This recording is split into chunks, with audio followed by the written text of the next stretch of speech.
the shinola on that one. All right. Now, I would like to address this arts funding issue.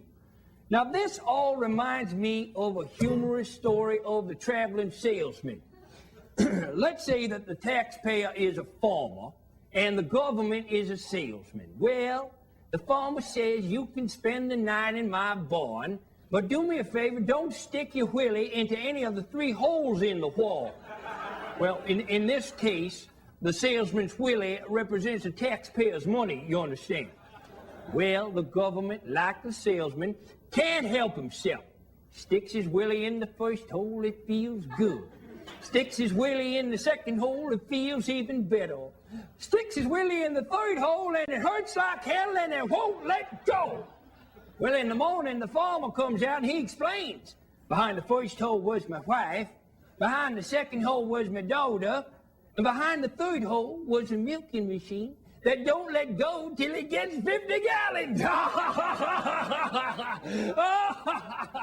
Gentlemen, I propose that this arts funding is like a milking machine, and unless we shut it down, it's going to rip our dicks right off. Tonight's show is brought to you by the new U.S. government, improving the arts by severely limiting them. Well, I've invented a pill that gives worms to ex-girlfriends. We're going to start our volleys. We hope you like the show. Everything is ready. We're raring to go. We'll give you all the latest songs and it's full of them. We're gonna start with high chops. Just watch this chorus steps.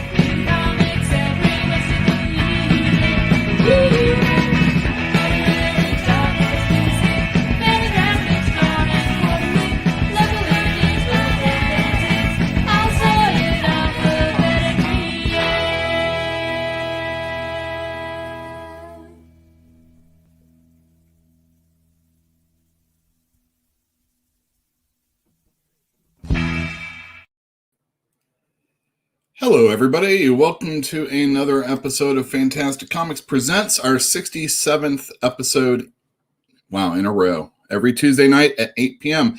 If you are on Yule Carter's channel, just go over to Fantastic Comics. That's where we're really trying things. And if you are, and you are going to just hang out there anyway, say hi. I can see it. I'll let you know. Early Moby was here saying, "May the 4th be with you." I totally agree. You can check out what Fantastic Comics posted on Instagram for May the 4th, Star Wars Day, whatever the hell it is. Steve Lamb was here. Whoa, Steve Lamb. I haven't seen you in forever. Thank you for becoming a patron of Fantastic Comics. Also has a Patreon page if you enjoy what this show is. I don't know why you would. What is this show? I will get on that in a second. Or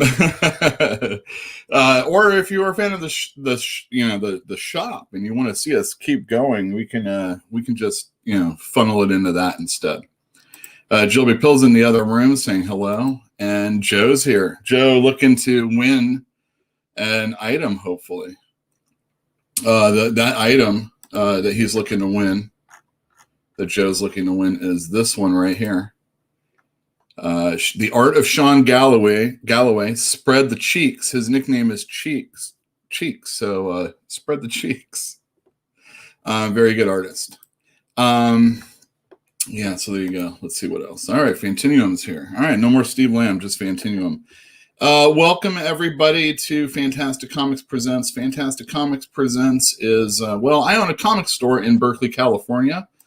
And you can see it scrolling down the bottom of the screen. And I come on and I talk about comics that are coming out, maybe something about the industry, sometimes with a comic store's point of view, or at least a guy that's been reading comics forever.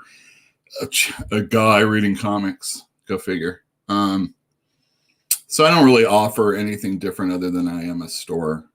And sometimes I talk to people, I have a reach. It's a small reach. We're going to be introducing our guest in just a moment so that they can get on their way. Before we do that, let's do this.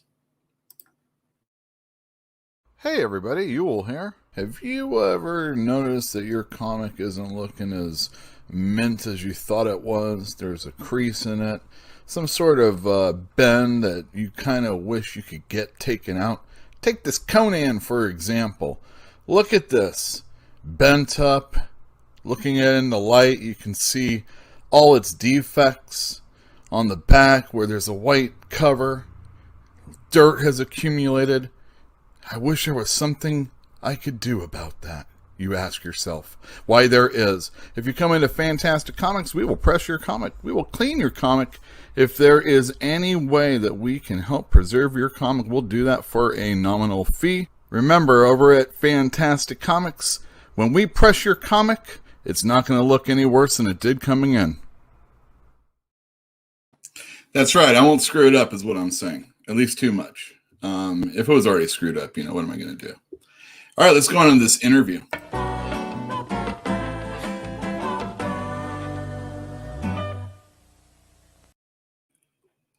All right, everybody. You can see my face, so there's another person coming on screen with me. Let me introduce you to Joe Corallo. Did I say your name right? You did. Thank you. I hope that this will be at least the most different interview. I want to get the Joe Corallo origin story. I don't know if I heard that on any other show. Yeah, I don't know. You talk on these things and you lose track. Although I will say, 67. That made me think of one of my favorite Amazing Spider-Man covers, Amazing Spider-Man 67. That Mysterio cover with his giant hands coming around. Mm-hmm. Got some John Romita Sr. action there. It's a good time. Hard to get in really good condition. Also, I think there's like a lot of black and dark green or something like that in it. Yeah, I've never seen a one in good condition in person that wasn't in just like some reprint book or something. Like I have the omnibus, looks great in that, but I've not seen a one flopping around that looked real nice. Are you mostly an omnibus guy? Kinda. I do like just having the omnibuses. I have some floppies, and then I'll move, and then I'll just go to the local comic shop and be like, here's hundreds of comics. I don't care. Take them. I love floppies until I have to go anywhere. Yep. And then suddenly it's like, ooh, no, this is. I've moved all sorts of collections a number of times. I'll get it back someday. Yeah, if it's a key issue, that's one thing. But other than that, but I can trick my brain if it's even if it's a trade or or a hardcover and omnibus, I can be like, oh, that's like a book. I can't get rid of too many of these. I still shed them when I move, but I'm more precious with that, But yeah, the floppies, I'm like, oh, what? All these new 52 comics, you can take them. Yeah, but I wish I had a Batwing right now. Oh, yeah. No, there's definitely some that are, and I still have a bunch of the earlier parts of some of those runs, but I don't think I have any of my DCU stuff. There's a few other runs or things I was collecting at the time. I'm like, and yeah, maybe I'll get them back, but a lot of them I'm like, Right. yeah, maybe. I mean, you got so many books signed. I mean, it's an embarrassment. You can't get rid of those books. No, those I can. I've given away very few of the signed ones. Well, and that's a thing I do to myself. I kind of go oh, you should personalize it to me so that way I can't get rid of it, because then I'll be like, fuck, I can't. It's also more likely that it's a real signature also. Yeah, that's also true. So Joe, you are a comic book writer right now, correct? Mm-hmm. But you've also edited comics and done all sorts of stuff in comic books. Did you work at a store also? I didn't work at a comic shop, but I worked at a Hollywood Video with someone who worked at Captain Comics, which was down the road from the Hollywood Video. I had friends that worked at Captain Comics. So it would be like, oh, I'll go down and hang out. And that's how I got into like, at that point, like Ultimate Spider-Man and Runaways were kind of the big things. I think the Marvel Mangaverse was also going on at the same time. And I believe I have some of that stuff in boxes. As well, with a young C.B. Cebulski was involved in. He sure was. Yeah, and I'm blanking on his name, but the guy who's like one of the guys who runs like Antarctic Press was like. Oh, Ben Dunn, yeah, Ben Dunn, yeah, he was heavily. That's right. That's hilarious. That. And yeah, but I got and I kept my. I had like the first like several issues of Runaways, and at a con like it was New York Comic Con 20. Must have been 2012 because Brian K. Vaughan was there for Saga, promoting that. And I brought them for him to sign, and they were like in the original like Captain Comics bag and boards that they like stamped. And he was like, you bought did you get these like when they were coming out? I'm like, yeah. Like, and he was very much like, thank you for like supporting this book like when it was coming out. I was like, yes, no problem, Brian. I got you. I was hot on that book. I was I don't know. I was like the current back issue guy, not the gold silver guy at this one store. And this one store is called Comic Relief. It's people out here now. So, I got to like service the people that come into the store. Yeah, there you go. But no, I remember Runaways. I was like, all that Tsunami line. I'm like, this is great stuff. You got Scotty Young doing that Torch stuff. And unfortunately, Greg Horn was doing those Emma Frost books, but those were good. That was Carl Ballers was writing those, right? Yeah. I don't remember him from anything else, though. I think he was mostly an editor at Marvel. Oh, okay. And he wrote a few other things. Then he was at Valiant recently as an editor. Oh, okay. But now I forget what he's doing now. His brother owns a shop in Manhattan. Kurt Ballers, owns a shop. But yeah, there was that. I definitely still have the Namor issues. I remember the first one was like a quarter or whatever. It had like that little like it's just a quarter. That's how they got me. And then and there was that other book that was like the kid with the Sentinel. I didn't like that one. Yeah. I remember that. It was just Sentinel. Yeah, I can't for the life of me remember what happens, but I remember being like at the time like, oh, that's interesting, and then it's just blacked out. I can't tell you anything about it. Now, was that a Sean McKeever book also? Did he do that? Maybe that was Sentinel. He did the Inhumans one, and that was one of the most angsty comic books I can remember ever. Yeah. But it was really good. I liked it. It was funny. Yeah, no, it's that whole line that was interesting. I feel like that was coming out. I feel like so much of it was just poor timing, because I feel like Marvel was like, we got to get on this manga thing as manga was cratering in the US. Because it was during the early 2000s when manga was dead. Everyone was pirating it and no one was buying it, and everyone was talking about how manga's dead, it's never going to come back. And I hear a lot of people talk about manga today as if that never happened. And it's interesting how much things change in a fairly short period of time. Yeah, it was Sean McKeever. Yeah, I thought so. Oh, you didn't have to look that up. It was bugging me now. Oh, okay, very good. Yeah, Sean McKeever.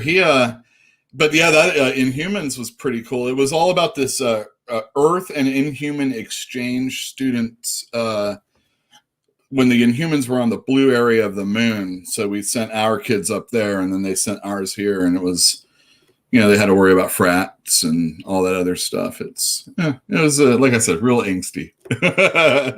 Tsunami, that was when that big tsunami hit also, and they were like, we have to stop this line. This game can't exist anymore. So where's Captain Comics? What area of the world is that? That was in Plainview, New York. Nowadays, I'll just take the trip out to Fourth World Comics. And new, was it Next Gen? I'll hit that up too.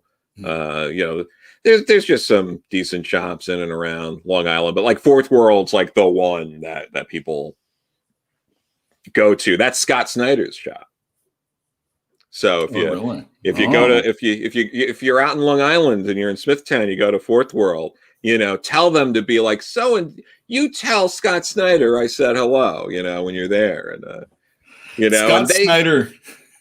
I'm sorry, go. No. I'm like, they probably won't do it, but he comes in and will like just sign stuff sometimes. So like even like the trades or something. So you might pull out a trade and it'll be like signed by like Scott. So like, it's little Easter eggs for you if you're ever out there. But he does really support that shop. Like he got Jim Lee to come out there.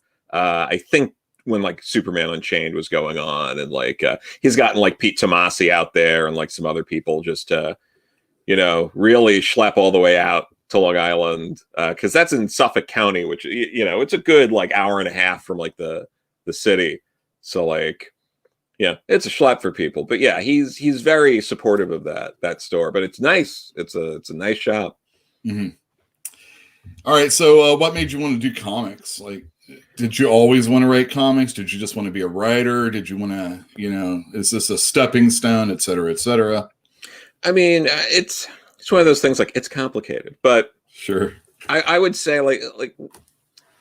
I had gotten into comics with the Sonic the Hedgehog comics from Archie, because I was big into the game. I'm a little kid. And I'm like, there's more story. Like, I was invested. I was watching the cartoon. I'm playing all the different games, and you're into the lore, because like when you're a kid, you don't realize how stupid the stories in video games are, but they tend to be very stupid. But you're reading the comics, and it's there was some interesting stuff going on there. And then I was reading them along with this friend of mine, Brian, and we were also both into like Mega Man. So we like started to come up with this like, sort of like fan fiction-y kind of stuff with like, Sonic and Mega Man, which Archie would later do their Sonic and Mega Man crossover. And, did anybody thank me? No. But I was doing that stuff, and then I always liked writing. I went on to I won my high school graduating classes, like best like creative writing award. I Congratulations! Thank you. How big was your class? I mean, it's like 200 kids. Oh, that's a lot. That's good. It's decent, yeah. But yeah, we did that, and I had a friend who, like, I mean, it's one of those things where it's like, it's pathetic, but like in, like college, this buddy of mine had this friend. So it was like a friend of a friend situation where he was this like animator, and like, he wasn't really an animator. He did like some backgrounds in like Family Guy and stuff like that. Like it's like, oh, they called him in when like Peter was vomiting everywhere or something like that. So, and he's like, oh, he's trying to, wanted to do something like kind of superhero-y, like related, but maybe we could come up with like some sort of like pitch for, like a cartoon, like with them. But, but it was coming from this sort of like, comic booky kind of background. And, it kind of worked on that a little bit. And then it, like fizzled out, like, which is what happens with a lot of things. And then I had some friends who wanted to do something similar that were a little more serious about it, to the point where, we really worked out like a full sort of pitch deck of this sort of, college comedy with superhero things. We had the lead girl in this pitch was she was this like girl who just, you know, she could shoot like explosive lasers from her hands, and she was Blow Up Doll. And what was it? There was a gay shape changer called Altar Boy. Was he religious also? No, I know, funny enough. But no. So we had like a lot of fun with that sort of stuff. And thank you for the good evening. And oh yeah, well, I was gonna segue into that eventually. Yeah, it's a nice placeholder. Cool. You want to see your name? I know. That's fair. We'll get there. But yeah, you know, so just kind of working on that stuff. But then, you know, I had sort of my own ideas I wanted to do, and I liked just comics as a medium, and it just made more sense to me. And that's really what I've been sticking with the past like 11 years. Is really what I've been like. I'm like, I really want to. I enjoy this. I get this medium. I'm gonna do this, which is what I did when left to my own devices, and not someone approaching me and being like, we should come up with like a TV show sort of idea, you know. So I worked. One of the first comics I did was kind of a similar thing with this guy Bob Wolf, who has a really big video game YouTube channel. So he's better off than me. So, but we self-published a few comics and had no idea what the hell we were doing. You know, we got like a table. It was like New York Comic Con 2011, and we tabled like diagonally across from Tim Sale. So we got to talk to him a bunch, and you know, it was fun. But again, like we had no idea what the hell we were doing. The comics sucked, you know, all that stuff. And then the next year, I had something that was a bit better, and I worked with Danny Luckert on that, who is now like a pinch hitter for Cullen Bunn, doing like a bunch of stuff with him and like Image, and but he did Red Room at Boom, but but his profile's gone up again, certainly higher than mine. So you know, the trick into making it into comics is work with me so you can do something better. Oh, that's good. That's like an ex-girlfriend thing. If you want to, just hang out with me for a little while, and you're guaranteed to go to brighter and better things in the future. Exactly. I mean, you know, I knew some people, like I knew Mags when she was just like, you know, self-publishing stuff, and had that like Andrew Jackson in Space Kickstarter, and it was like, again, you know, hung out there, and you know, somewhere else now, you know, it's just how that sort of stuff, you know, works. It's hard as a writer, though. I mean, it's really hard.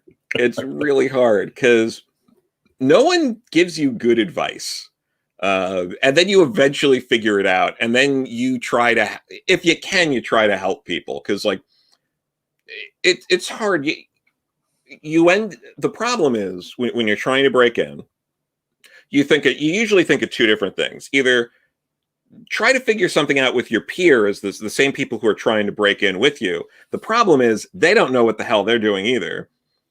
Or you're like, let me talk to like a pro, and they're not going to help you in the same way. They're going to be like, oh, that's great that you know, like the real trick is you just got to keep writing. All right, buddy.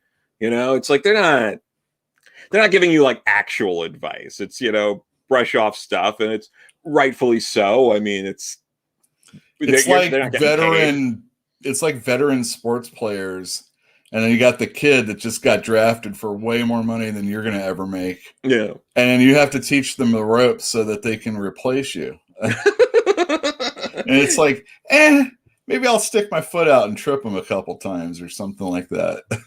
Yeah, I mean, and you know, there's like some books and stuff on, but you know, I find you learn more by just reading as many comics as you can, and just learning how that works that way. But you know, you pick up certain things. Alan Moore had this really thin sort of like writer's guide thing, and I read that years ago. And one of the things, I don't think he flat out says it, because he doesn't flat out say anything. It's a tome every time he's trying to get to a point. But one of the things he said that if you distilled it was basically him being like, your audience doesn't have to know everything about the character, but you should know. And that informs you as you're writing a character. But again, the audience doesn't have to know everything. Like, the audience doesn't need to know how your character takes their coffee, for example. But if it like helps you figure things out and be like, oh, this is the kind of person that drinks black coffee, and this is the kind of person that, drinks coffee like it's a milkshake with like half and half, and sugars, like those little things, those kind of help you along. But I basically, slogged along trying to figure stuff out. I got published in an anthology, which I think I have right. He's always got something lying around. Now, this was my first published work is in Geeks Out Presents Power. All right. And what is it, an anthology? Yeah, it's a 4-page story. And again, I mean, this anthology, like, it sucks. It's full of a bunch of people that are, just trying to break in. I mean, some of the art's good, but again, it mostly sucks. It's okay. I don't mind saying it. But not but mine, yeah, of course. Great writing. But yeah, I wrote this story, and you'll see here. Let me do this big. You'll see there art by Sam Johns, the same Sam Johns that's doing Punchline right now. Oh, really? Yeah. Oh. So I told you got to do stuff with me, and then you go all sorts of places. Damn. It's damn.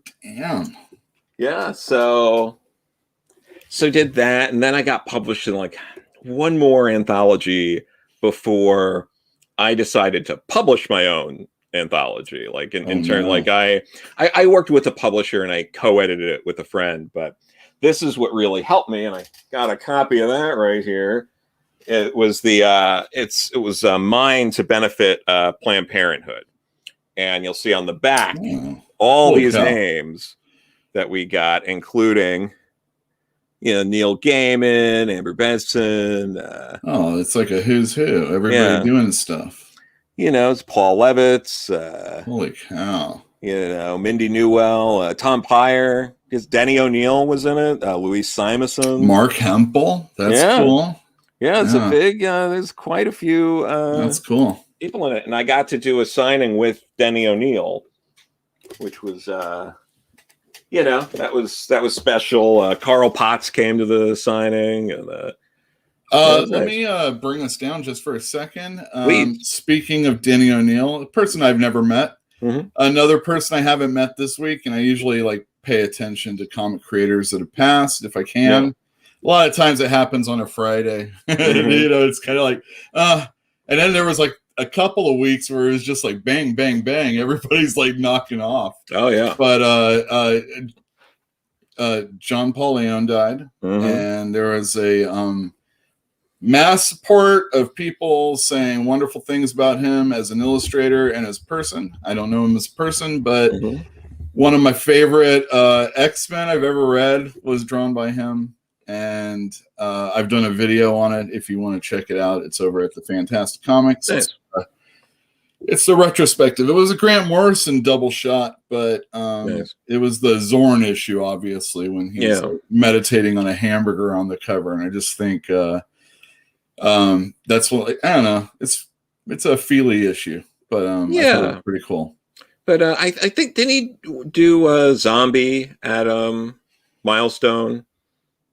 No, his stuff was Static, I think, right? I know he did Static. He might have just done a fill-in issue or something like that. Like I know he did like something. I gotta ask a question, and I don't know if you know, but I was under the impression back when Milestone was coming out that almost everybody that was working on the books were going to be like, they're going to be black, African Americans, or at least, as we say today, PSCs, and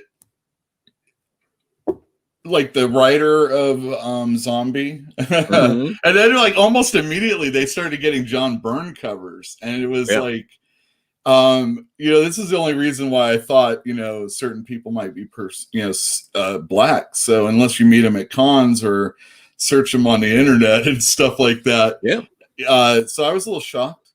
Yeah, well, they had a sort of mentality of they didn't care what you were, like the founders were, and a lot of the people, like most of the people that worked in the office were, but a lot of people mailed in stuff, and they didn't care.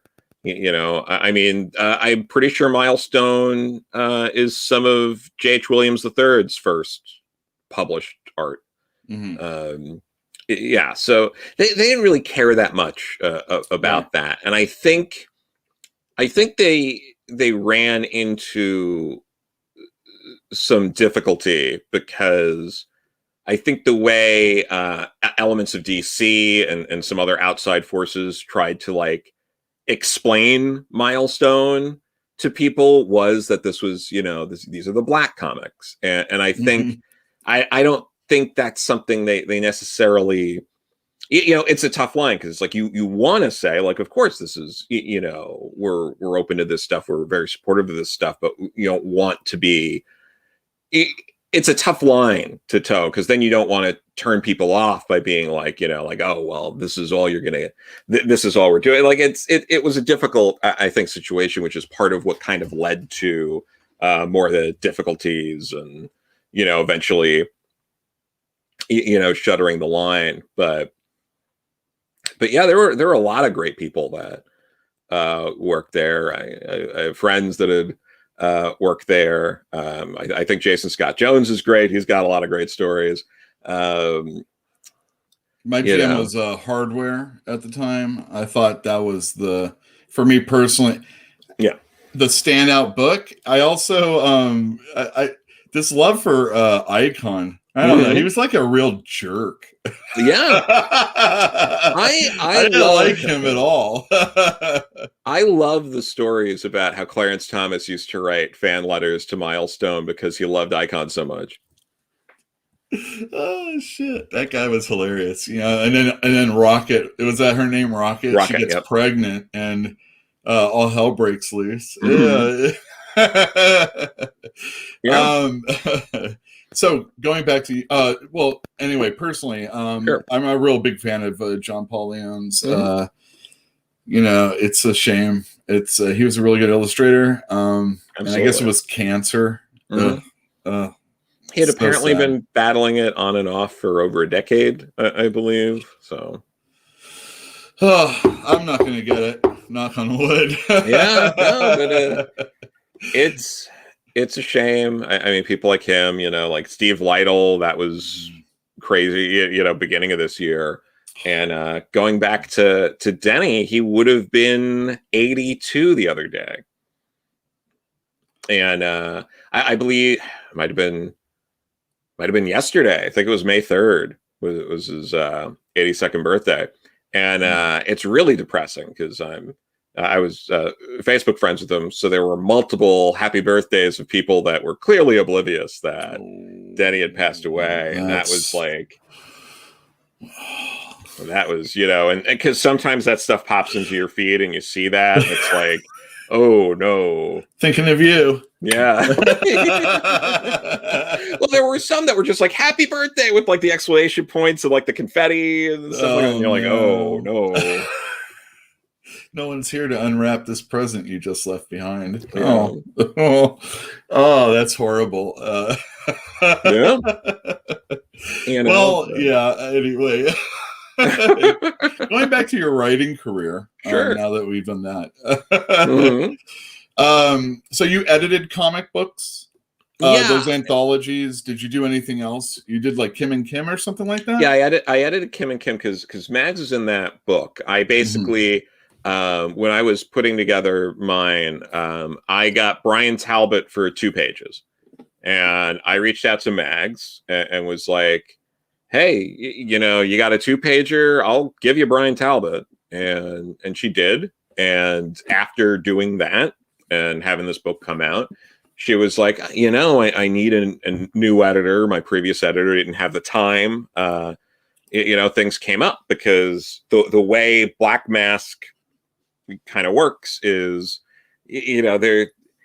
Black Mask kind of ebbs and flows. Like there's times where they're like putting out books, and there's times where they're not.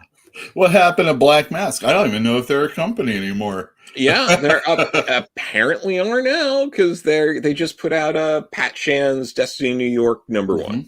Yeah. But for a while before that, it was crickets. Well, I've been waiting for White for a while now, and yep. I'm not sure if I'm retaining all those customers. Unfortunately, I think when you change when you have multiple series, that might be a difficult thing. But anyway, back to Kim and Kim.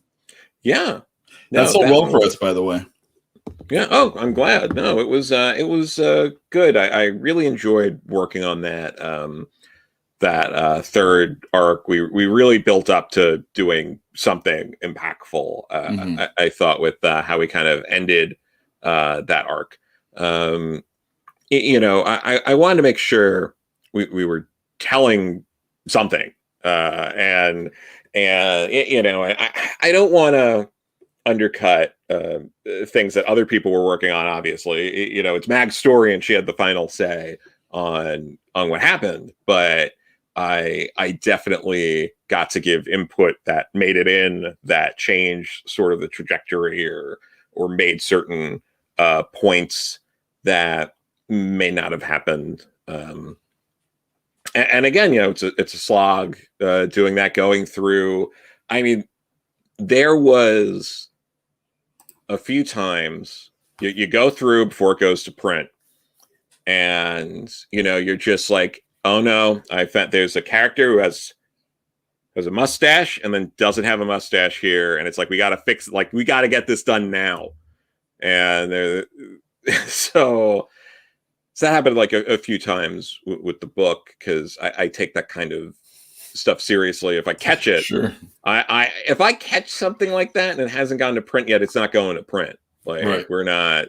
I'm not going through that. So, but it worked out. I think that one came out really nice, and was working on that. And then I also got commissioned to edit a graphic novel that's not out yet. We finally found a home. It's probably going to come out sometime next year, and that's with a couple of people with some credits. It's What's like a that YA. That one, it's not announced yet, so I can't really talk about it yet. But it's in the works. I'm hoping it gets announced later this year.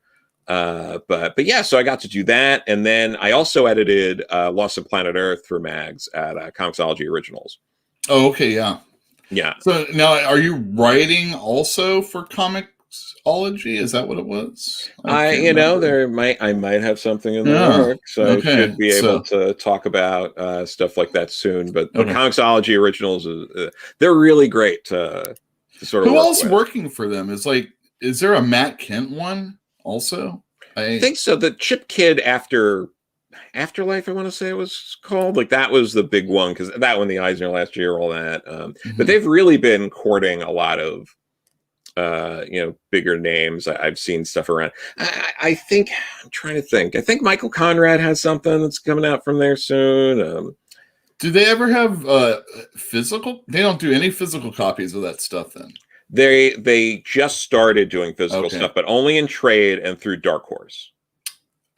Gotcha. I've been seeing that lately, actually. Yeah. So cool. Yeah, it's cool, and also fun fact with like Dark Horse, because you always hear people mumbles and rumors like how are they still in business?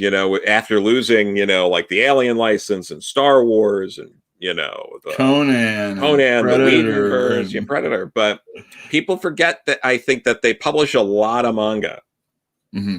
Although Viz is like the juggernaut of all of that, Dark Horse has a decent amount of manga, and it's all they have titles that sell really well. Always quality too. They pick and choose more than maybe like Viz does. Oh yeah, no, they do. And between that and Umbrella Academy, which still, I don't know how well it does in shops, but every time there's like blips about it, it sells through the roof in like places like Amazon. So You know what else is good from them is Black Hammer, the Jeff Mhm. Lemire book. I just Yeah. sold some of those today. Nice. I'm a big fan of that. They also have Evan Dorkin and some other people like that. You know, definitely Hellboy. Also. Obviously Hellboy, but yeah, Milk and Cheese is it's incredible. If Oh yeah, definitely. people people got to check that out if you haven't. And I like Beasts of Burden a lot. It's different. It's not normal Evan Dorkin stuff, but all right. So Eric D says that you totally drew in that missing mustache. Admit to it. I didn't, but I definitely. But the in that instance, the artist didn't do it. It was the colorist, because there was no time, and I'm like, you're responding. You're just color in a mustache. Battle Buddy here, who is in the running for that in the between the cheeks, but Right. Ask, who is your favorite comic artist? And I'll add on to that. Who would you like to work with that's still around? Oh, geez. We're not going to get all. No, I know. In terms of like favorite artists, it's always so tough because is it a style? Is there a certain style you like more than any, or is it? Do you have to like pick it apart and say, well, if I want fine, detailed stuff, I like this, but if I want something a little bit more obscure, yeah, I mean, graffiti. So some of my favorite stuff, for example, is like is more that like pop art style, like a Ramona Fradden. You know, the clock's ticking on that one. I don't know if I'm going to make that one work, but you know, but people like, you know, her, Darwin Cook, Paul Pope, Michael Allred. I really like that kind of stuff. I like you know, Richard Case. I really like what he did in that Doom Patrol run. He's definitely up there. He's making the big bucks in video games now, though. So you got to really, if you want to lure him. Yeah, if you want to lure him back, you gotta shell out. If you don't make that leap into something out of comic books, you might not make a ton of money. You might be wallowing in comics. Yeah, exactly. But yeah, no, Richard Case is definitely up there for me. I really love his stuff. Keith Giffen is up there. It depends on the era, I think. Like if you're talking like, you know, Great Darkness Saga and some of that earlier Legion stuff, I thought really popped. And into even like the Legion 5 years later stuff, I'm not. Yeah, I feel like he kind of falls into that JR category where like later on you're like, I don't know if this is as good, but you know, but they were good for so long. It's yeah, I understand what you're saying. The less I see him, though, it makes those pages more memorable now. Yeah. Everybody goes through that if you're following someone's career. I feel like, you know, there was in the 90s, especially John Byrne, it was like, and he didn't have to say anything to not like it. You know, it's like, oh, here he is taking another bite off of Jack Kirby's corpse, you know, that type of stuff. Yeah. Now I look at it and say, oh, this is refreshing again. Oh yeah, and I mean, and we've had that conversation about like artists like Gene Colan. You know, you go back to some of that old whether it's Daredevil or Tomb of Dracula or Batman and it's in like the 80s, yeah. You know, or like Don Newton. You know, Big solid fan. artist. He did a really good job. You know, I love Gil Kane, and I love. I love the different eras of Gil Kane too, because I love like that, like, you know, that nice, like sharp line work and like Spider-Man. And then I also love like the looser, like DC stuff he was doing in the 80s. Like that's an instance where his style evolved. And I'm like, I'm good with this. Like there is also, so I would meet old timers and they would say stuff like, oh, Gil Kane, he was washed up by the time he was doing Green Lantern into Silver Age. Oh, well, he has 30, 40 more years to go. So Oh yeah, it's interesting because I mean these are you hear stuff like that. You hear I mean how everyone hated Todd McFarlane's art until he got popular and then everyone loved him. But like you hear like stories of like Peter David. I think it was in the intro to one of like the Hulk Visionaries or Peter David Visionaries, the Hulk or whatever, where he basically says, I didn't like Todd's art, but I was just starting to get some serious writing work at Marvel, and I wasn't going to say no.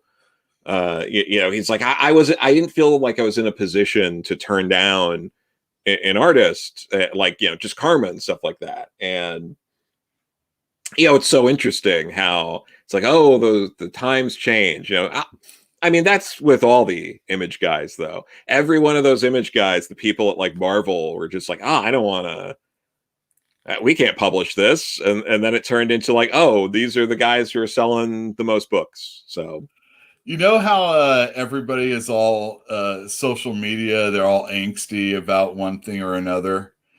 Yeah. I remember when the Image was happening, and I would read a lot of But I Digress, the Peter David column. Mm-hmm. And I was pretty firmly on his side, I gotta say. Like, I personally love Image comics from the 90s, and I've got a big collection right down here full of it. Rob and Jim and Mark and all that stuff. But sure. He was right. They suck. No, I'm more in that camp. I love there's other artists too. Like, I'm partial to people like Dave Cockrum and Mike Grell and sure. Artists like that. Bob Brown. I think he did some great stuff. Very underrated work on Challenges of the Unknown, Avengers. Did incredible covers for Doom Patrol in the Silver Age. Just again, and he's someone, I feel like a lot of these artists, if they passed away before like 2000, unless you were like Jack Kirby, everyone kind of just forgets about you, which is a real shame. Even like Gil Kane. I mean, like, people don't really talk about Gil Kane anymore. Nobody talks about like Don Newton. No, every once in a while. I guess if you follow someone like Spinner Rack or whatever it is on Twitter, you'll get to see some old stuff. I found that I was really partial, believe it or not, to Don Heck because I really liked his era of Flash. Yeah. And I also like Dick Dillon from his Justice League stuff. Yeah. He had a style that wasn't like he drew Superman weird. It's insane. And you get to vote in the Eisners. So the Eisner Hall of Fame votes are coming up in a couple of weeks. And Don Heck is one of the choices because he somehow is not in the Hall of Fame yet. He got dicked over by Kirby for the Iron Man creation, supposedly. Yeah. Like, Kirby's like, I'll draw this one first. Don't worry about this. Yeah. I don't know if it was totally like that, but I'll have to read tomorrow's book for that. Yeah, but like Don Heck, there were a few others too that were not, that I was like, there's no way some of these people aren't already in, but it's crazy. But this is the same group that inducted Karen Berger into the Hall of Fame before Paul Levitz. So, well, yeah, that's rough. Paul Levitz, though, was the kind of guy that doesn't like to honor himself. Oh yeah. So when they were doing those DC archives and they got to the Legions, I don't think many of his got in there, if at all, if I'm not mistaken. They got up to, in the 13th volume, it started his stuff. And now they put out some hardcovers after that to kind of like fill in the gap. So we're finally getting to that. I mean, we're on like some of the Jerry Conway stuff, because now they broke it up into 2 hardcovers of Superboy and the Legion of Superheroes, and now it's going to be 2 hardcovers of Before the Darkness. Right. So we're gonna soon have everything through the curse collected, Okay. which is nice. As a Legion fan, I'm very happy about that. But he didn't get to write the intro to the first archive. It was Mike Gold, because apparently Mike Gold's told me the story himself. I guess Paul wasn't around at the time, or Mike got it first, that they needed it, and he's like, all right, I'm going to write this. And then, and apparently Paul wasn't happy about it, but according to Paul, he was just like, oh, I can't remember what happened. So let me ask you a question. Roberts says, Eisners are complete trash now. I want to buy a book that was even nominated for an Eisner in 21, except to Change of Birdcage. I can't believe that's 100% true. There's got to be something good that won. I mean, there's any a lot award shows that way, really. I mean, yeah. I mean, a lot of the stuff that gets nominated, I mean, half the time you know it's gonna win, or you know that something's nominated and you're like, there's no way that's winning. You know, not to single anyone out, there's no vendetta or anything like that, but Mark Russell's been nominated for so many Eisners, and I don't think he's won a single Eisner. So now that's a shame, because he's wonderful. His writing, his stuff. I know how a lot of people get a little crazy about him because he obviously uses today's allegories, but he does it in such a way so that I don't have to know who Trump is in the future, you know, and stuff like that. For sure. I mean, I liked Wonder Twins. I thought that was cute. And his other Flintstones was amazing. Yes, his Exit Stage Left. Yeah, that's Thanos, yeah. I think he got the GLAAD award for that. Oh, there you go. That's, so he did win something. Yeah. Rucka and Brubaker won that for their Gotham Central. I don't know if they won it together jointly. The first comics person to get a GLAAD award was Bill Loebs for the Pied Piper. Oh, no shit. Huh. Yep. Huh. So it's a good thing, because I was thinking it was going to be Ironwood first. Oh, no, that was Bill Willingham. Never mind. But no, it's interesting. I mean, I was at the Eisners in 2018, and yeah, I mean, it's like any of these award shows. You eat like cold chicken, and you know, you watch it. It takes a million years, and yeah, I'm trying to think, but yeah, a lot of the stuff, it's like you either take it for granted that it even got like nominated, or you see just gross oversights. I don't understand why, but in 2020, House of X Powers of 10 was completely shut out from every single awards, all of them. Not even the Eagle Awards? Nothing. And not even, you know, and Hickman didn't get nominated for Best Writer, nothing. It was all that blowback from him stealing that novelist story. That's what it is. Yeah. But he didn't get nominated for scraping off the serial numbers on his Legion pitch and making it an X-Men story. Wah, wah.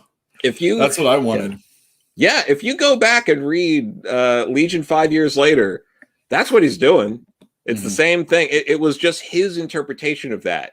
Because the end of every issue of that, there were like, it was like the equivalent of a data sheet. And, you know, it's all this stuff, but no one has a memory of anything. And I mean, the amount of people who are like, oh my God, he's revolutionized comics with data sheets. It's just like, this is a trope that's been used before in books that are very similar to this. So, yeah. Yeah, I hear you. What about Beckstar? Tell me about Beckstar. I'm gonna get a picture of the cover up here. Hey, Beck. Look at that. But so what's the deal? What's the deal with this book? This was a fun sort of sci-fi thing. Mad Cave reached out to me and was basically like they had this sci-fi idea. It was a different title. There were different characters, different things, and they were like, we'd like to bring you in and let's work on it. And basically, I came up with the title of Beckstar. I kind of narrowed down the cast. Came up with like a story. Like they had this like outline that it just would have taken too long. Like it was this, long and winding kind of thing. And I'm like, let's cut all this out. Let me come in here, change all this around, and I really got to shape it and make it into like my own thing. And there were certain things that were important to me in writing this, that I wanted every issue to feel like you get something out of each one, mm-hmm. that it always took place in a new location. So so it was moving. Mm-hmm. Each issue has some kind of either cliffhanger or a big hook that you're going to want to read the next issue. All those sort of things. Because when I read comics, I like that kind of stuff. Mm-hmm. I don't like giant decompressed nightmare comics.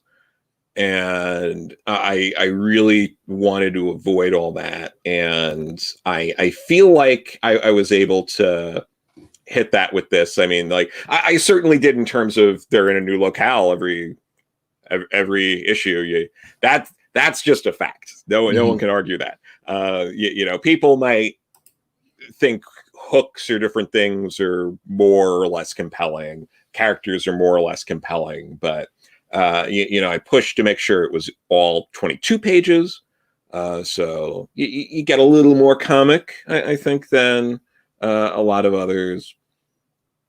And I really tried to be as, dynamic in how I was laying out the pages. I really try to take all that in as I'm writing. Like I'll look and be like, I'll go through the script and be like, well, this page is this many panels, this page is this many panels, and try to make it flow, try to space out if there's splash pages, have some fun, and then like, let's go back to like something that's a little easier to digest, and let's go back to like, now let's do something fun. And Lorenzo, the artist on it, kind of, would take that and run with it in certain instances. He really stuck pretty closely to how I wrote out the panels, because I do tend to write kind of meticulously of like, this is everything happening. This character's here, this character's there. Do you draw out the thumbnails or the box layouts of the pages or anything like that, panel layouts? I used to. Uh-huh. And then after a while, that helped me write in the beginning. Mm-hmm. I hear you. And then after a while, I was like, I'm getting good enough at the descriptions that I'm laying it all out. And yeah, because I will, in the descriptions, I'll say where all the panels are. So I'll be like, this panel, top left, this panel's to the right, this panel's below, and really lay out everything where I see it. I'll kind of be like, this panel, it's like a medium-sized panel. This is like a medium-small panel. Like this panel's the biggest on the page, so make sure, and do all that. And that's not to say I'm not open to feedback, but it's interesting because you hear a lot from people. I've seen a lot of artists, talk about these sort of things of like, I want to have that freedom, but mm-hmm. I've noticed when I write scripts, if I try to leave anything open for the artist, 9 times out of 10, they reach out to me going like, well, what do you want me to do here? So I've just gotten used to just like, you know what, let me just spell it all out. So that way, if they don't, I would rather give them more information. And then if they think of something better and just do that, I'm fine with that. But if I find if I give less information, then it turns into like, well, I don't know what to do here. And it kind of slows the process down. So. Right. Do you do Zoom calls with your artist or anything like that?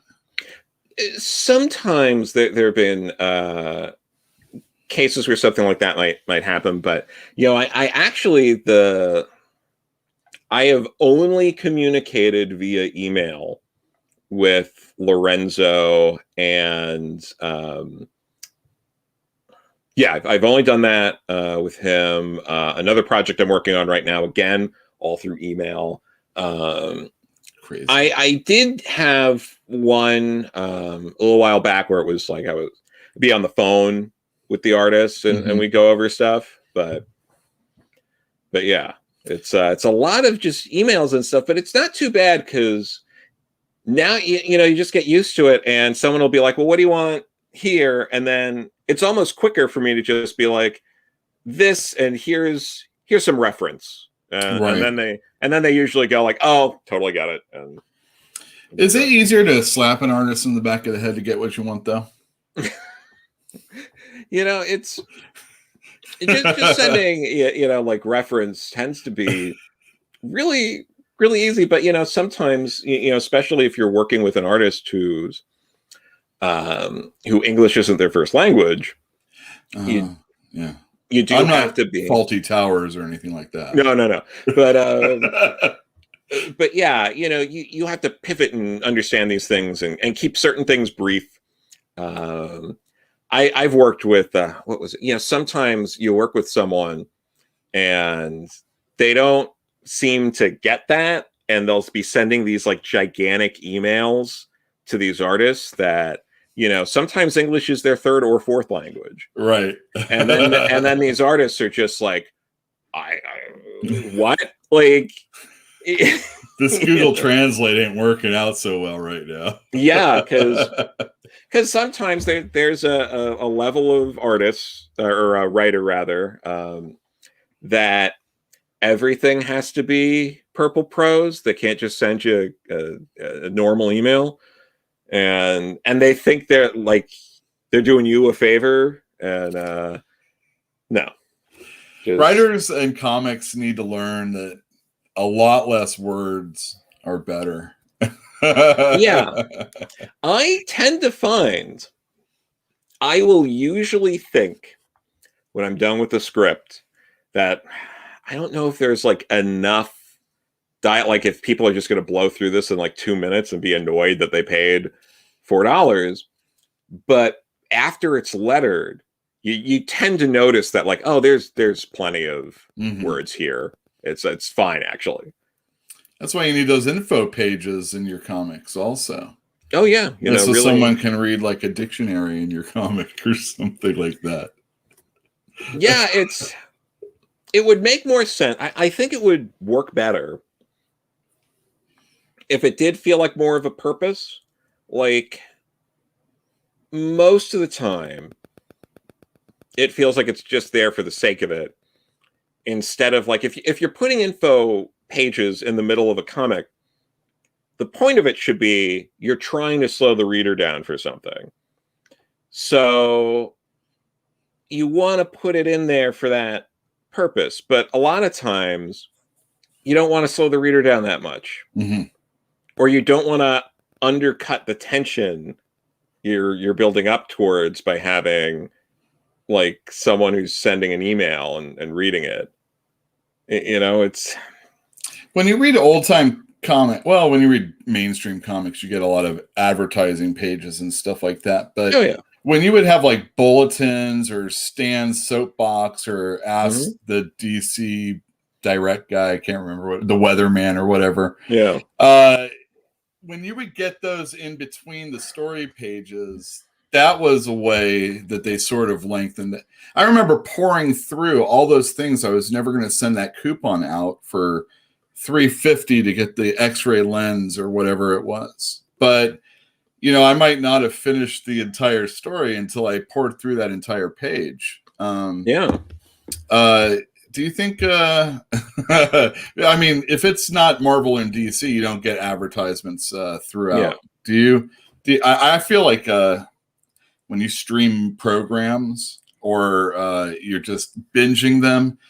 I actually think that the palate cleanser of a Tide commercial sometimes can actually enhance a network television program. Sure. And, there was a certain way you would write for comics back then. So you knew that this would be like where the break is and all this other stuff.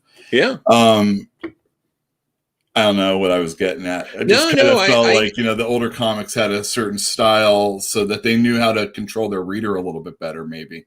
Yeah. And another thing, too, I notice a lot of people just kind of assume that if something's a golden or silver age comic, it's a lot of words. But sometimes a lot of them aren't. Like Stan Lee in particular was verbose, but there are plenty of writers. Like you read some of those old, like, action comics that like Joe Shuster writes, and they're not that wordy. You can kind of breeze through quite a few golden age comics, especially once you kind of get the rhythm down. And sometimes if you're reading a lot of comics like that, you eventually gloss over every time, like the canned bits that are just explaining what Superman's powers are, or how Phantom Lady's flashlight works that makes her invisible and all that kind of stuff. And you just go through it a lot quicker. Right. I remember Spider-Man, like every few issues it had to be talking about either getting bit by the spider or screwing up and Uncle Ben dying or whatever is going on at the time. It was a lot of and those pages, I guess the old timers really bitched then because Marvel was like decreasing their pages. I was looking through an old comic and they went like to issues or page 13 and 14 was an advertisement page, but what they did was like this half pages and half pages of comics. What a ripoff. DC brought that back briefly and got a lot of pushback with like those Twix ads that were like half the page. This is a few years ago now, but everyone was like, what in the hell are you even thinking doing this? But yeah, I mean, some of those like late 70s Marvel comics, you're getting like 17 pages. Like they really cut those pages down. They sure did. I bet Eric Breen knows about that. You're a Cubs fan? I'm not a Cubs fan. Oh, he's doing it because they probably got swept in a doubleheader. God damn that guy haunting me. Tell me what the premise of Beckstar is. This is the more I think about it and the more I wrote it and was looking at it, it's actually kind of like an Indiana Jones and spacey kind of like thing, but with like more of like a like a Han Solo-y character. People have described Beckstar to me as this like kind of like Han Solo-y character, but it's really inspired by things like Cowboy Bebop, Blade Runner. There's at least one visual Blade Runner reference in the first issue, on top of just like the general like walking around on the street. I really wanted to get that kind of vibe, and Lorenzo was cool with that. But yeah, it's really a trotting around in space looking for you got to get the MacGuffins to get the thing so Beckstar can find her old best friend Anissa. It's really like the mission here is you gotta get this stuff and find Anissa before Mordecai is going to do bad things. And what Beckstar's really just wanting out of this selfishly is, just to see her friend again that she hasn't seen in a long time. And with the story, like at the core, what drives the story, what, like the behind the scenes kind of workings is this is a story about how life changes you. The people that used to be important to you years ago aren't necessarily the people that are important to you now. And how that changes over time and what you do with that, and how some people don't appreciate the people in their lives now and wish they had the people they had back then, even if those people could care less. Mm-hmm. You know, because you're dealing a lot here with her friend Sally, and she doesn't really, you know, Sally is like this, you know, like fangirl kind of character who's sort of basically takes care of Beckstar at this point, and Beckstar doesn't really show as much appreciation as she should. And you know, so we're following this story, and you know, the idea is you want to see Beckstar get to this point where, you know, she can appreciate the people in her lives now and understands, you know, maybe if the people that were important to you years ago really wanted to be there for you, they would be. So that's a lot of sort of like the deeper layers to the story. And then it's got a lot of like shooting and stuff in space, right? There's violence in over half the issue, I think. And I saw that dude's eye get blown out. Yeah. This is not for kids, right? It's not for kids, but I will say, you know, parents can be weird sometimes with certain things. Like there's no like frontal nudity, sex, or overly like over the top vulgarity. It's you know, like Friends bullshitting kind of vulgarity. And you know, so I know people, are there curse words? Oh yeah, no, there's okay. There's not, the C word doesn't show up. Like if that's like your line, no Corallo is what you're telling me. No Corallo. No. But you know, no C words. Okay, yeah, I understand. That's totally a word that people draw the line on. Yeah. But the British make it sound so cool that I'm just trying to take it back too. You know, what are you gonna do? Yeah, my theory is it's not actually okay, and they're all lying to us. They're just trying to. Don't worry, it's cool. They're trying to get us in trouble over there. That's what's right. happening. Yeah. Here's a they should have what's this one? They should have done product placement instead. Batman takes out the what is this for all about? I think I'm missing something. Eric D. Oh, maybe this is the ads that I think we were talking about. Oh, I see. Yeah, it takes out the robbers. For a Hostess Twinkie, Hostess fruit pies, a lot of Hostess stuff. Yeah, they do some ads like that. There was a local Hostess pie, but it's like home run pie or something out here in Northern California. And Eric Larson and his Savage Dragon would have home run pie commercials in his Savage Dragon comic book. That's pretty sweet. That's adorable. Yeah, it is. Thanks a lot, Bob. Thanks for stopping in. I'm really happy to see you. Oh, it's very nice. Oh, so many people. Awesome. You bring all the boys to the yard. It's wonderful. I mean, it's nice for Breen to show up. It's always nice to see him pour salt in wounds. It's good. But I hope people appreciate that kind of stuff. And like there is thought, there is stuff going on, but really other things. No one has a phone. There are no social media app pages. There's none of that stuff. No one eats, really. There's a lot of drinking, but there's no scenes of people eating. Oh, thank goodness. That's my big one. I got to admit, it's just so many dining situations, and certain times when it's like a guy like Matt Fraction on Hawkeye, it kind of works. He's just doing something that's a little different. But when everybody starts doing stuff that's similar, it feels I don't know. I feel like that's the way mainstream comics are a lot, and there really isn't as much a difference between mainstream and independent books a lot of times also, especially with the onslaught of miniseries coming, which your book is, right?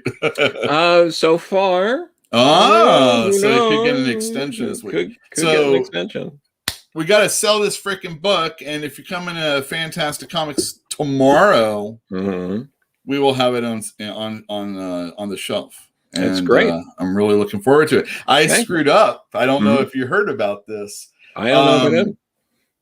There's always a part of the year where, I slack off and I might not have ordered everything. And I found out that on the FOC, I hadn't been ordering. A whole month I skipped on DC Comics. I'm like, holy cow. I got to make sure every week I'm on that FOC. And I think one of the FOCs for Diamond I screwed up, and that was on the Beckstar one. And I'm like, holy shit, I'm going to have to reorder this and it's going to take forever. So what I did was I reached out to Manuel and of Mad Cave. Yeah. And he hooked me up, got the books, and they will be in tomorrow. So I'm super happy about that. No, that's great. Yeah. It's funny though, because no matter what you do, no matter what you could tweet, you could go on live, so you could do all these things. There was one friend of mine who you think they already know because you promote the stuff, and you just DM me something, and they're like, oh, what are you working on right now? I'm like, oh, Beckstar's coming out soon, blah, blah, blah. And they're like, oh, I had no idea. And I'm like, that kind of, it's just funny how that all works. People gotta go, and if they find out that they like it, do like Christopher Priest fans did of Black Panther in the late 90s, early 2000s. Buy 2 copies and then give one to someone that needs to read this. I'm looking forward to selling a ton and reordering, not unlike other successes I've had in the store. Beta Ray Bill doing very well for us, something I was a little worried about. I love Daniel Warren Johnson. I was a little, I was late on the bandwagon. I only got into him in the last year. But Wonder Woman Dead Earth is where I really found out about him. And then people were like, oh, this Murder Falcon and this stuff. And I'm like, oh, wow, this is great. Because he kind of falls into that same like Paul Popey kind of vibes. So, it was pretty easy to get me hooked into that. I actually have a Mayor McCheese sketch from Paul Pope. Oh, damn. Paul Pope. Was it just a real quick doodle that he did? I had it wasn't that long, but I've heard about him. He's infamous. Yeah, he's infamous for not giving a fuck. No, he doesn't. What was it? I have in my Ecstatics Omnibus a quick dupe sketch that he did with a word balloon that says "I hate dupe." Oh, I think I remember you showing that. That's cool. Yeah. That was fun. The chat is calling you Jeff Goldblum, by the way. That's a thing I keep hearing. Really? All right. It's the voice, not the.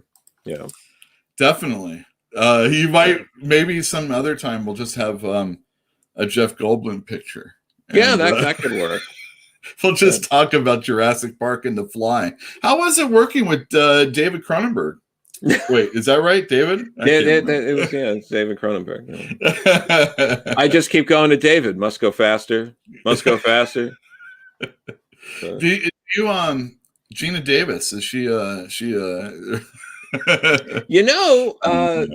were rumors, that if they kept going with Tim Burton doing Batman movies, that maybe she would have been Poison Ivy. You never know. Huh. I don't know how much worse it would have been than Uma Thurman, so. I watched that Batman and Robin with Mr. Freeze and Poison Ivy. That actually was not as bad, I felt, as Batman, the second movie. I hate that Danny DeVito. For me, I like Batman Returns, but with Batman and Robin, if you watch it like it's an adaptation of the Adam West Batman, it's fine. Like if you're like, oh, it's that Batman, right? You're not gonna be upset. You're just gonna be like, okay, that's fine. My favorite thing in those 4 movies though is most of the villain origins are someone pushed somebody.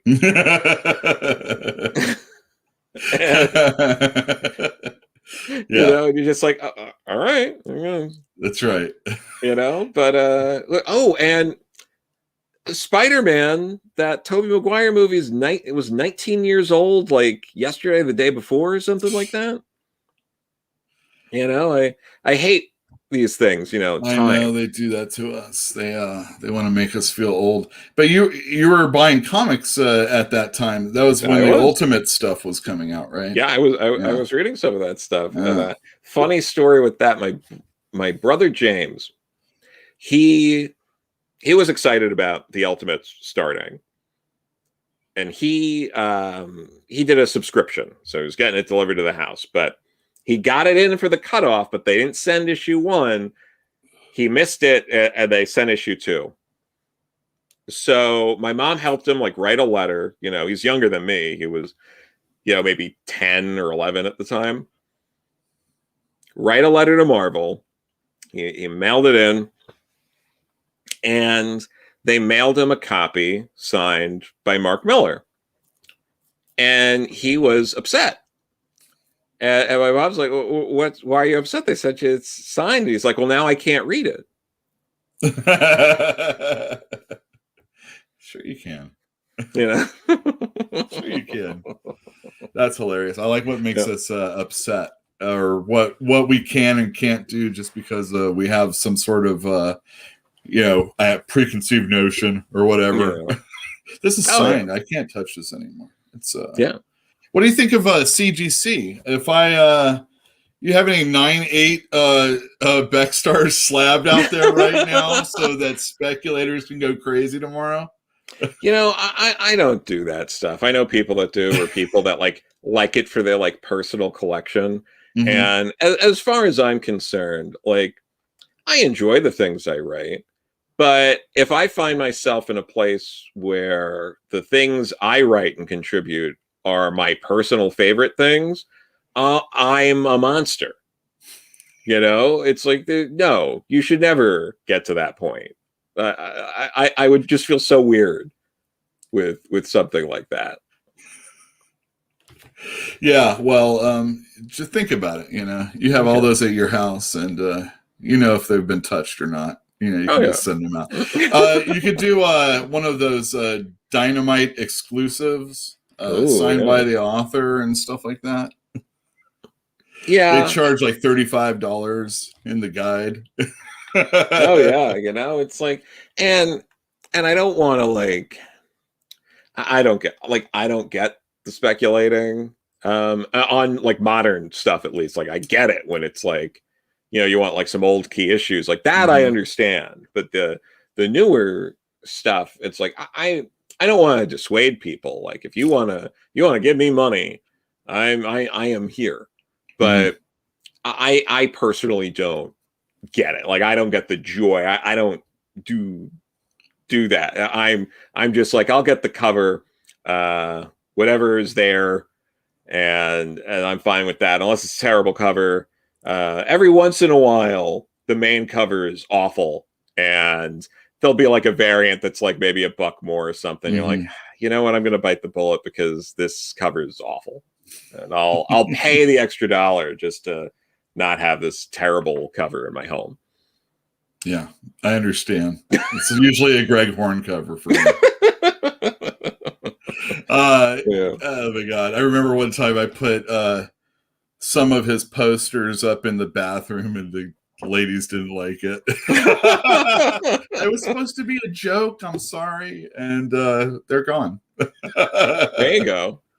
So Beckstar comes out tomorrow. Mm-hmm. Where else can we, for a guy that doesn't have his own YouTube channel, or at least promoting his own YouTube channel, you sure are out there on YouTube a lot. I seem to be. People keep asking me, and you know, what can I say? What can I say? I'm a much in demand guy. You know, well, basically for me, it's nice because I just show up. I don't have to like edit videos. I don't have to like, you know, put thought into things in the same way. It's like, I don't have to like figure out like a script or like think to myself, how am I going to talk about this thing for like 10 or 15 minutes? I come, I riff with someone. It's a nice time.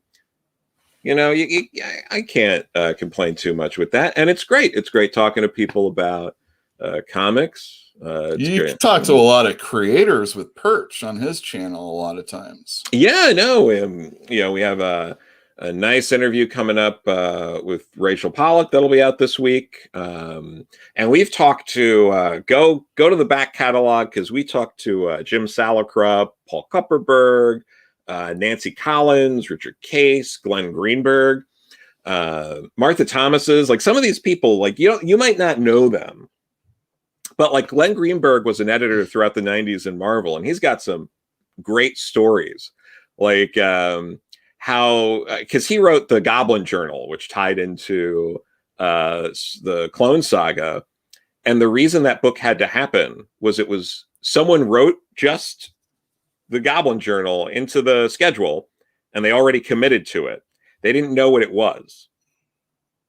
And they were like, we have to figure out what this book is, because we already like it has to happen. We committed to it. Shops are ordering it. We gotta figure out what this book is. So like, it's fun learning those kind of stories. Or Martha Thomas's, one of the highlights of that like there's a ton of amazing stories, but one of the ones that sticks out, to give you a little preview to go check out the full interview, is when she started doing PR at DC, the first meeting she went to, they announced that the next week they were going to unveil the new Robin costume. It was Tim Burton approved, because this is like 1990, because Robin might be in Batman Returns, and they were setting all this stuff up. And as like an aside, they mentioned, oh, and that same Wednesday is the issue where Superman proposes to Lois. And she was, you know, just like, why are we talking about Robin having a new costume when Superman's proposing to Lois? And everyone was just like, no one reads Superman, no one cares. And, you know, and she was like, people, if you market it, you can get people to care about Superman proposing to Lois in 1990. They didn't think it would sell to the point that they didn't even tell Burbank that Superman was proposing to Lois. The issue sold like crazy. It's the reason that Lois and Clark happened. Like, it was because that was successful that they started going, okay, what can we do with this? Let's capitalize on it. People are interested, and they got that show ready to go. You know, just things like that. It's you learn all these insane stories from a lot of these creators and these sort of things. And and obviously Jim Salicrup having been that one's like over 3 hours, and wow. It could still go on for a long time, because Jim just has tons of stories from being at Marvel for 20 years. And we have some other people lined up. We've been talking with people like Joe Staten, talking to people like John K. Snyder III, who did Fashion Action, and he's done tons of covers and things like that. He's great. There's a few other people in mind. There's some people we'd love to have back too, to do some follow-ups with. I'm excited for that Rachel Pollack one, though, because I probably didn't give her as much. I was a big Grant Morrison fan, still am. And anybody coming in, it's kind of like your favorite whoever is in whatever. And then someone coming and replacing them, it's like you a lot of times don't give them a whole lot of a leeway. And I know I didn't. It's a good run. I really like that run. For me, it's Grant's run, her run, and the Silver Age run are like those are the ones I go back and reread. I'll also read some of Paul Kupperberg's. A lot of times I like to go back and read those like few issues of the Invasion tie-in leading into Grant's. Sure, because he plays off of that. Yeah, so that's cool to do. But it's I really love Doom Patrol, and the show's been doing it's better than it should be. Nice. And, you know, it's yeah. Do you watch a lot of superhero television and stuff like that? I've had to kind of recently because I'm on all these YouTube channels and people ask, and it's kind of like, you know, so I ended up watching like I watched all the Marvel stuff recently. Like I dodged the bullet with Shield. I skipped that. No one cares anymore. I'm like, oh, good. I don't have to do that. But like, you know, I watched WandaVision and Falcon Winter Soldier and Invincible. I'll watch, I guess Jupiter's Legacy hits this week. Friday, I think. Yeah. So I'll probably watch that. And, you know, it's a lot of it's hit or miss. There's a lot of misses, but that's right. You just need to set some time out of your day in order to listen to these interviews. Yeah, no, exactly. It's they're a time sink, and then sometimes Perch and I do insane things. Like we had a nearly hour-long video retrospective on Sonic Live, which was like the 7th Sonic annual. Oh wait, really? Oh, that's weird. It might not have been it was the 7th oversized book they did. I see. And so we go into Ken Penders a little bit. We it's something. That book is terrifying. But yeah, there's I don't know. People in some people are watching that stuff. Like I feel like Perch and I are trying to do videos like that to kind of gauge the floor. Like, right. Okay, like we can talk about anything and X amount of people will listen. Mm-hmm. So we're getting that gauge. You know, because we also reviewed the other week, what was it? Our Love is Real. Yes, I listened to that one. And I vividly remember that, and I'll never forget. Blue Planet was the comic shop, and Joe Vasilla just being the owner was just so upset at its like existence.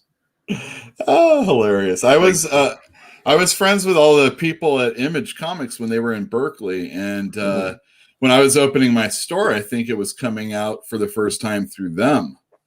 And my buddy's like, "You got to read this. You got to read this." And I've never really actually read it, but I've read other Sam Humphries stuff, and I've liked it. Yeah. But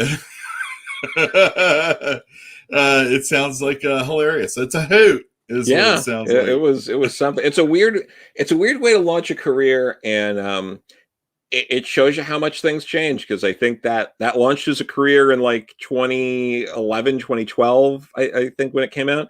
But you know, it would kill a career today, a book like that. Like, yeah, I don't think your career. I don't think you get big 2 work immediately after something like that.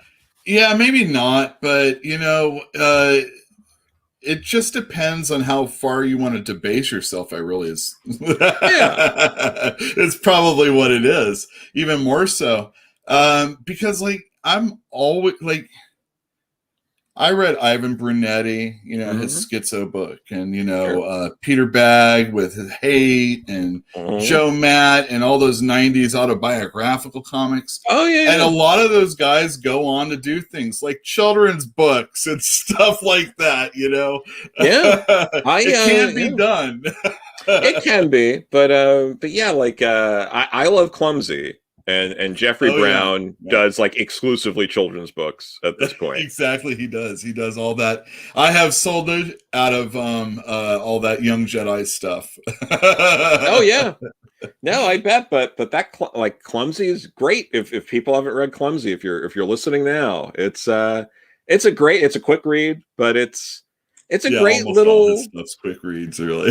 It's a quick little, like, you know, first serious relationship kind of book. And he's, you know, I'm sure he's a little more lenient on himself, but you know, he's willing to show bad things he did too, you know, in the relationship in the book. So like, yeah, it's good. I think it's definitely something. And if you're not a great artist, it'll give you a real boost. You know, be like, I can do this. let me ask you a question. As a writer, Sure. you're putting yourself out there sometimes. Sometimes you want to really take a chance and really put yourself out there. There are going to be people that don't like it. Maybe everybody won't like it. How do you rationalize what you're doing? How do you go about, I don't know, maybe like salvaging what you thought you were, when something like that happens? Yeah, I mean, a lot of times with these sort of things, it's weird now with like everyone just vents on social media. You have to do some things the old-fashioned way. Like, let's say someone's like, like gives you a horrible review or is really like ripping on your book. Call a friend, bitch to them about it. Mm-hmm. I've done that. I've been like, I can't believe like this fucking guy, saying this and that about. And then it's like, oh, that's all I need to do. You never want to insult people that don't like your work to a point. I mean, if someone's just personally attacking you, it is just like you are a horrible person and is like threatening your life or something like that's one thing. Even in that instance, I would recommend don't engage. Mm-hmm. Don't engage with people. But if like a reviewer hates it or another pro or something like that, that doesn't mean they're going to feel that way about the next thing you do. Mm-hmm. I've seen people like things that I did not like other things. And sometimes you see it done in like the ways where it's like, people are being like, polite about it. Like, they'll read something you did recently and they'll say like, oh yeah, no, this is much better than like the other thing you did. Or Actually, like that. I really liked it. Those are some key words that I got to make sure I never use when I'm trying to praise something. Actually, or like, I thought it was really interesting. Oh, no. Stuff like that. But like, if you are a mature professional, when a critique is off base and when it's on point. If someone's criticizing your work, for example, and saying like, oh, this is super predictable and we all know how this story ends, and that it doesn't go that way, why get upset about it? But you see people do that. Like, how dare they say, don't they know that the next issue isn't going to be like that and goes in that direction? You shouldn't talk about the Comics Journal that way. They don't assume anything's going to go a certain way, do they? But I've also talked to people. You end up talking. You end up befriending a lot of, maybe befriending's the wrong word, but you become acquainted with a lot of people who dabble in and out of reviewing comics or this and that, or bounce around different sites. And I've talked to people who have done things like reviewed comics for, I don't know, Bleeding Cool, and will say like, I really regret how I reviewed X book or Y book because I was trying to be edgy for clicks or this and that, when in reality I wasn't that passionate about it. Like you hear that kind of stuff, and but I don't know, it's tough because a lot of these comics journalists are, you get free PDFs and maybe you get $5 every once in a while. There's no money in comics, right? Not in comics journalism necessarily. Oh, I see. Yeah. Oh man, everybody wants a wizard back. I mean, I wish there could be some sort of way to do that. Maybe if everybody had an explicit agreement to not go on websites that are comic book related. That'd Maybe be it could nice. work out. But then it's like that, and then you get your like intellectuals who all have the same, Sure. points where it was just like Watchmen ruins comics. And, It did.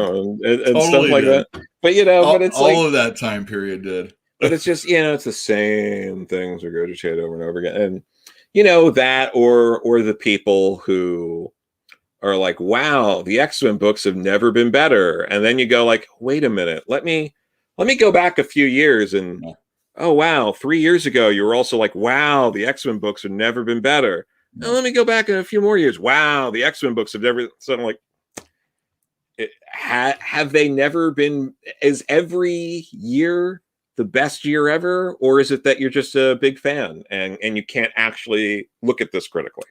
Well, you just got to grow up and evolve. And if you can't, then you just have to accept that the stuff you like then is the only thing you're going to like. And that's the way it is. Yeah. Independence, that's the way to go. Like Yeah. Beckstar. No, for sure. You want to know. Here's another selling point for Beckstar. Mhm. We have the same artistic team, all 5 issues. Try to find a Marvel or DC book that has the same artist for 5 issues. What? That's crazy. That's crazy. Yeah. Will you have the same artist if you get extended? I think we'll be able to work something out. Awesome. If that happens. But it is crazy though when you think about the amount of independents that do, between 5 and 8 issue miniseries with the same art team, and then you look at what Marvel and DC's doing, and it's like you're pushing it if you get the same art team 3 issues in a row. You're like, oh man, like it's it's Jenga at that point. You're like, all right, is it going to be the same team? Oh no, it's shaking. It's 3 issues in a row. What are we gonna? It's crazy.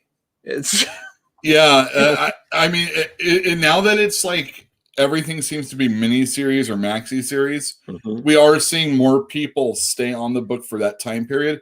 Yeah. But if it's an open-ended series, I don't expect that Gleb Melnikov to be on Robin for 14 issues. I expect him to move over to the better DC book, whatever that might be, when he gets to that point, or whoever or whatever.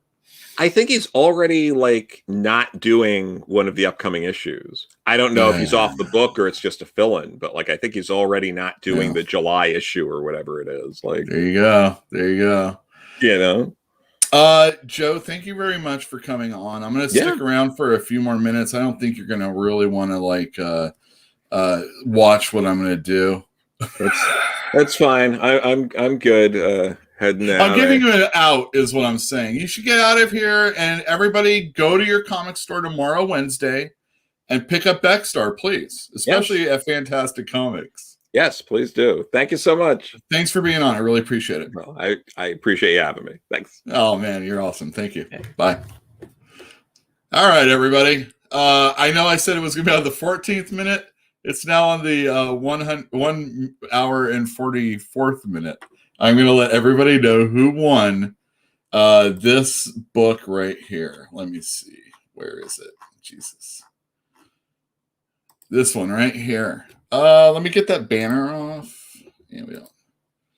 And this is the part of the show where we say, hey, man, I have some store news.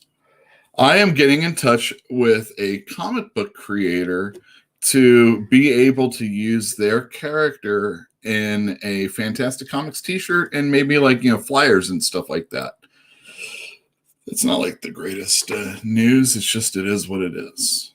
All right, we're going to share screen. I'm not going to share sound because nobody cares about this sound. Oh my gosh.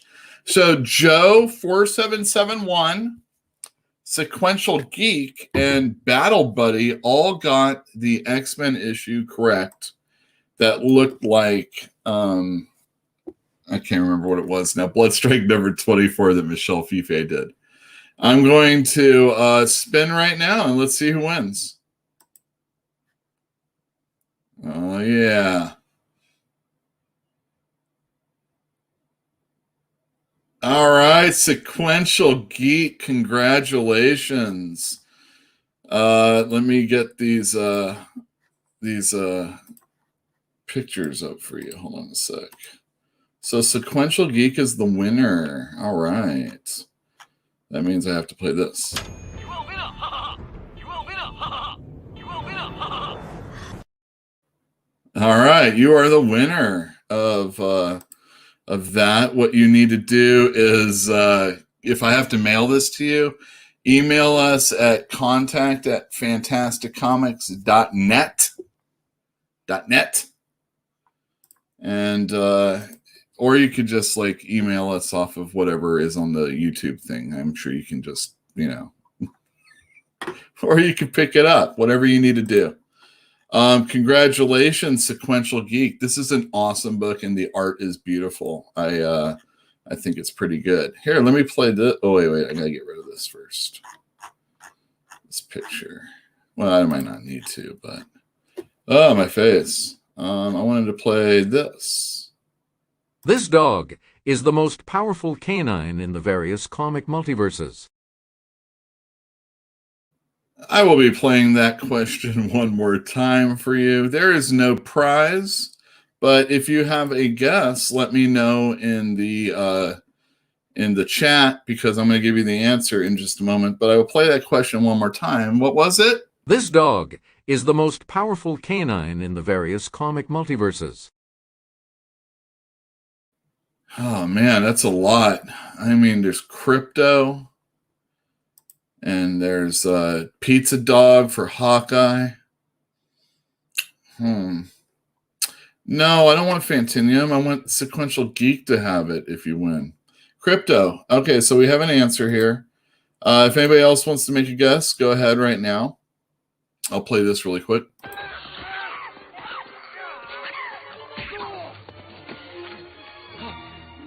You found me beautiful once. Honey, you got real ugly. I didn't really mean to put that. Let me try this one. Hey everybody, this is Yule over at Fantastic Comics in Berkeley, California. Coming at you to let you know that we have an online store, and if you type fantastic-comics.myshopify.com, you will be directed to our online store where you can see back issues galore. Right now we only have 3 pages up, but we're adding stuff all the time. You can see these Silver Age comics like Captain America, Strange Tales, Batman. There's gonna be a lot more. Let me tell you, there is gonna be a lot more. Way more than the 3 pages you're looking at right now, but gosh, these books are great. And if you didn't know, you can check out what they look like if you scroll over the book. You can search by title, you can search by price, you can search by age of the comic. So if you want to come on into our online store and support Fantastic Comics, maybe you haven't been here in a while, we've got all sorts of stuff you haven't seen. Come on in. All right.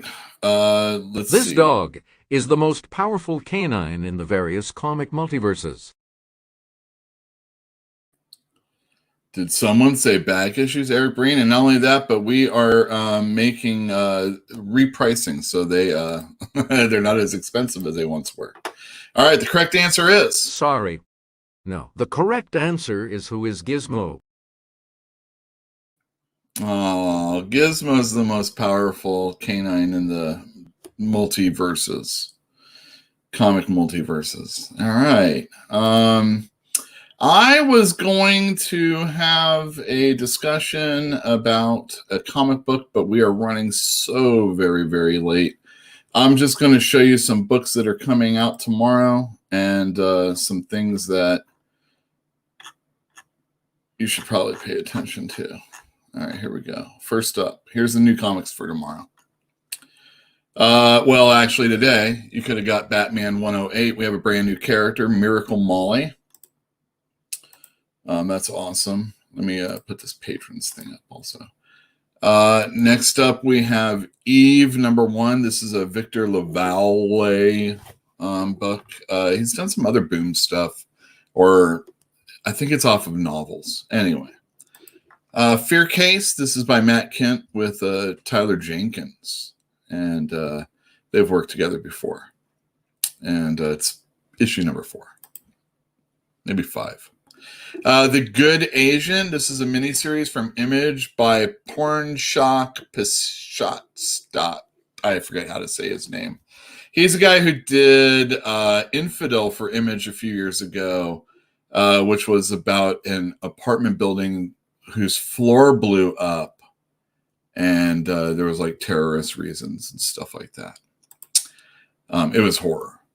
Heroes Reborn #1 comes out. This is in lieu of an Avengers book this year. This month. It's gonna be a 7-issue quick series. It's gonna come out weekly.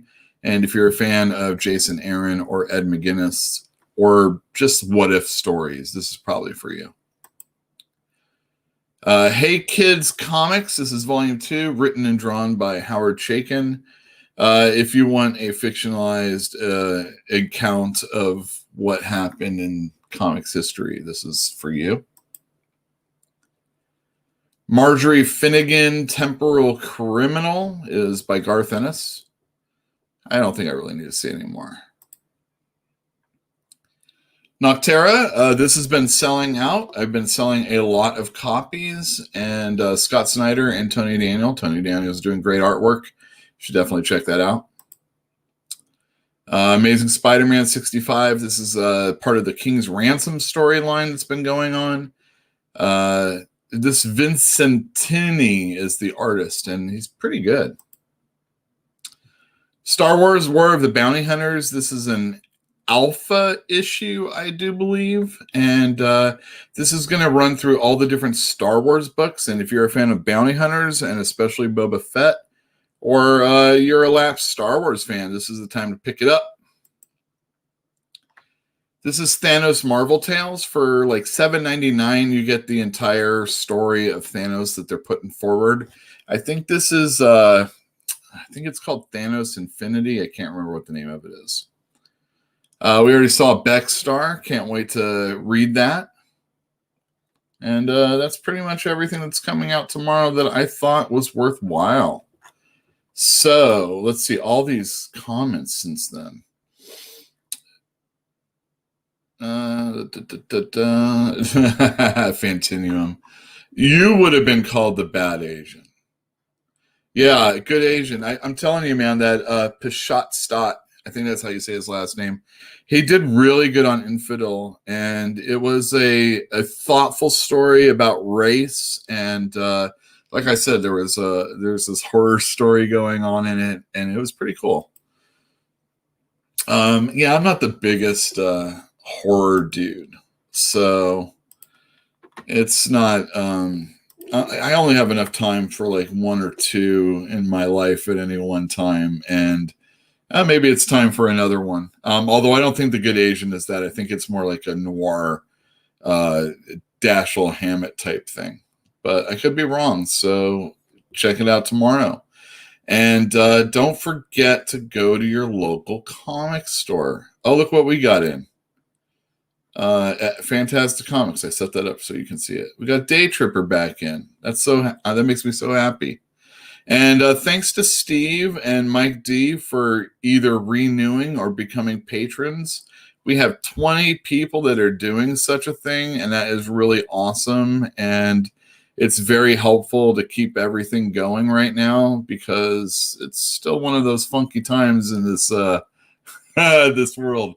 They're talking about us not making herd immunity, but they're also talking about adolescents being able to take vaccines. But they're also talking about people not wanting to take vaccines. So, my head's spinning. And they're opening everything up because San Francisco's doing so good. So, come on into your comic store for the first time in a long time. There's going to be conventions later on the year. Some states are actually having them. I'm really hoping we can get something, Berkeley Comic Con style at least, just to be able to mingle with people and actually, talk about comic books. I get that every week at the store, but, being able to branch out and talk to people that kind of like on this show, just talking about comic books, talking to people about the store, talking about, what is exciting, and being able to meet people and have a conversation with guys like Joe Corallo, who I'm very happy was able to be here. Next week, maybe I'll actually talk about our 10th year anniversary. Oh, wait, what's this? Yule, it's 10 people in by my 10 foot store. That's right. That's when we're all vaccinated. We're all going to be like, yeah, come on in. We'll even close the door when we're doing it. All right, let's see. One last one. Eric D says, Yule, Eric Powell and Jeff Smith have new books coming. Both are Kickstarter projects. Oh, retail tier. That's really good.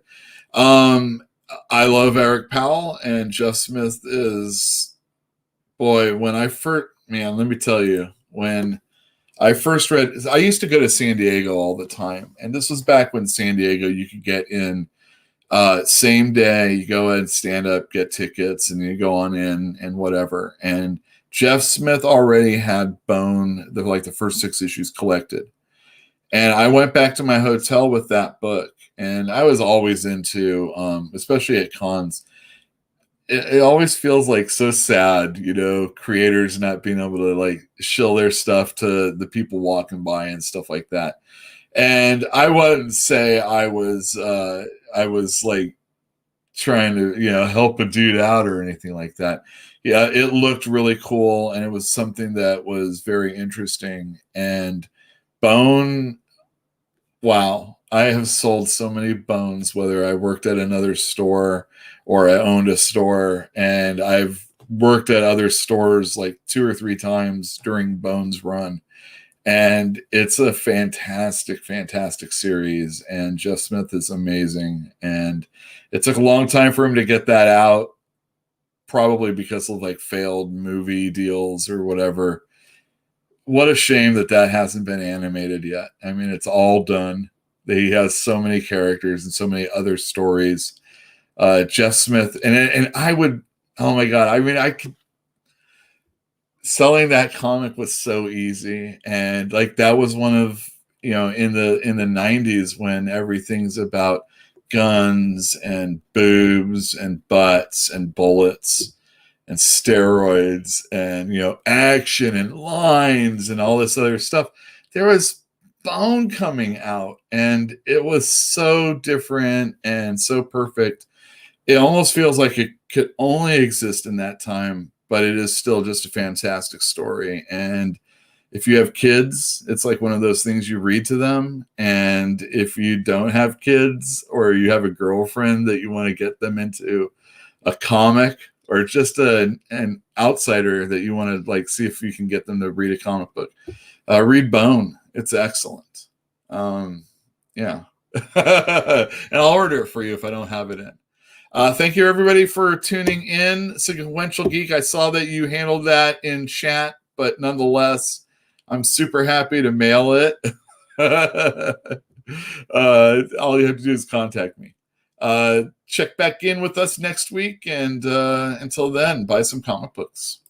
Bye.